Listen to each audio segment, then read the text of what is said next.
Hello friends, welcome back to our channel Learn with Nishman. Chapter 9 is going on of witnesses and today we are going to discuss section 133. Okay, the sole section 133 we are going to do today, so pay your all attention. Section 133 talks about accomplice, right? We will discuss accomplice evidence. What is the role of accomplice here and what value does its evidence have? Right, chapter 9 consists of section 118 to 134 and among these the one section 133 we are going to do today, right bache? So this section is declaration that accomplice is competent to give evidence against accused. आपने last video देखी होगी तो आपको accomplice की पूरी knowledge है, right? सो यहाँ पर क्या बोला गया है, accomplice जो है वो कंप्लीट मतलब कॉम्पिटेंट होता है to give evidence against whom, against the accused, right? Suppose कीजिए बच्चे, मैं फिर से आपको अकम्प्लिस बताती हूं, A and B they both committed murder. Okay, यहां पर ए का थोड़ा लेस ऑफेंस है बिकॉज जो बी है ही एक्चुअली शॉट, बी ने ही एक्चुअली शॉट किया है. सो यहां पर जिसका लेस ऑफेंस होता है वो क्या होता है, अकम्प्लिस ऑफ अनदर. समझ गए? तो इस केस में A is accomplice of B, right? But actual में केस क्या हो रहा है बच्चे, evidences are not strong against B. अभी बी के अगेंस्ट जो एविडेंसेस हैं that are not so strong. तो क्या किया गया, A was granted pardon and now A will give evidence against B. तो अब क्या हो जाएगा, ए सबसे स्ट्रॉन्ग विटनेस कौन दिख रहा है इस केस में, the strong witness is a, क्योंकि बाकी सारे एविडेंसेस को अगर हम देखें तो बी के अगेंस्ट इतने स्ट्रॉन्ग नहीं है, बट ए जो है वो स्ट्रॉन्ग विटनेस है. तो क्या करेंगे, ए को पार्डन दे दी जाएगी and now he will be a competent witness. Conviction on the basis of as evidence only. अब ए के एविडेंस पर ही कन्विक्शन होगी, पर से is not illegal conviction. Okay, जो एविडेंस होगा वो ट्रस्ट वर्दी एविडेंस होना चाहिए. Accomplice can be witness against other accused also, right? So enabling provision है बच्चे 133, कोर्ट में convict solely on the basis of accomplice evidence. मतलब कोर्ट में convict solely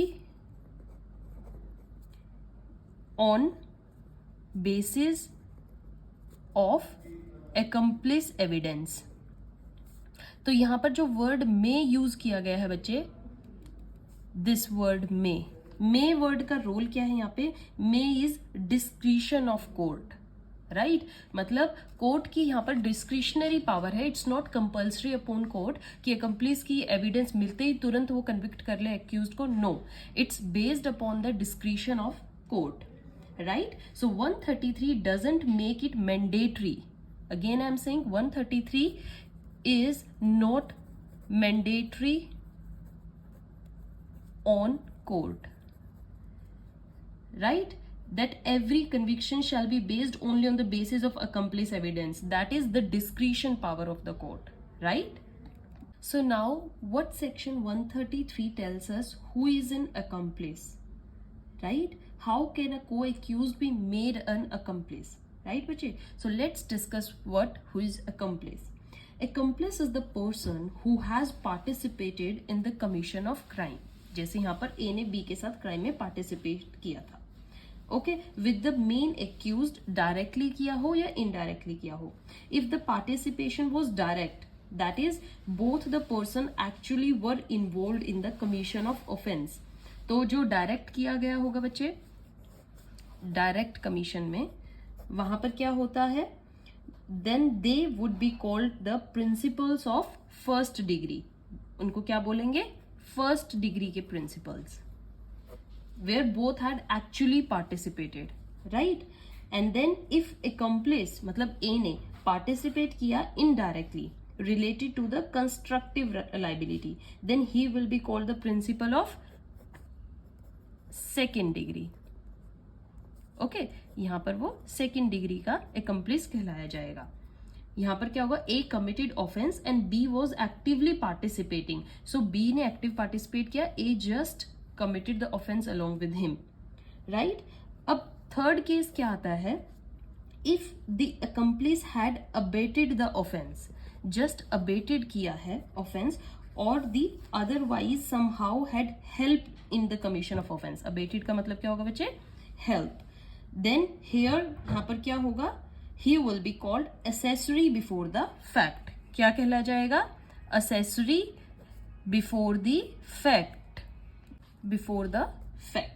Okay, and if he had participated after offense was committed, मतलब इसकी fourth category भी है बच्चे, that is after offense was committed. For example, he had helped in the destruction of evidence or harboring the offender etc. Then क्या होगा, he will be called accessory after the fact. यहाँ पर before है, यहाँ पर after the fact. तो आपको चारों केसेस समझ में आया बच्चे? इसमें क्या हुआ, लेट्स डिस्कस अगेन. यहाँ पर क्या है, A and B together commit crime, ये फर्स्ट डिग्री का होगा. Both had actually participated. Here indirect committed the crime, A committed offense and B was actively participating. So this is second degree crime. यहाँ पर क्या है, before or at the time of commission B helped A और abated और conspired with A. So यहाँ पर क्या है, accessory before the fact. यहाँ पर आफ्टर क्राइम मतलब कि A ने हार्बर किया हो B को या B के किसी एविडेंस को छुपाया हो, so it will be at the time of commission, okay, and after the fact. समझ में आया बच्चे, accessory after the fact, accessory word add होगा. तो ये हमारे होते हैं accomplice. अब if the person is involve in any of these four veg, four manners, he will be accomplice. Any person who is involved in commission या after of the crime in either of the above manners, he will be called accomplice. And accomplice is called participes criminis. I'll write here for you. Participes accomplice. Okay, इसका मतलब a participator in the commission of crime. Any person who is involved in the offense in any manner will be considered to be an accomplice.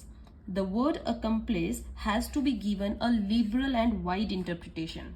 Right बच्चे, हम इसको एक congested form में हम इसकी definition को नहीं ले सकते हैं. We have to interpret it widely. So that is the meaning of accomplice. Section 133 has defined it in detailed manner.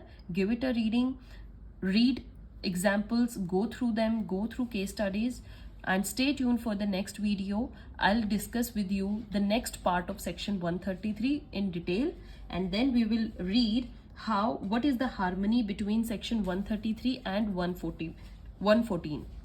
Very important bache. And we will also see what is the distinction between accomplice, co-accused and approver. Okay, so till then, keep studying, keep reading. Have a good day. Thank you.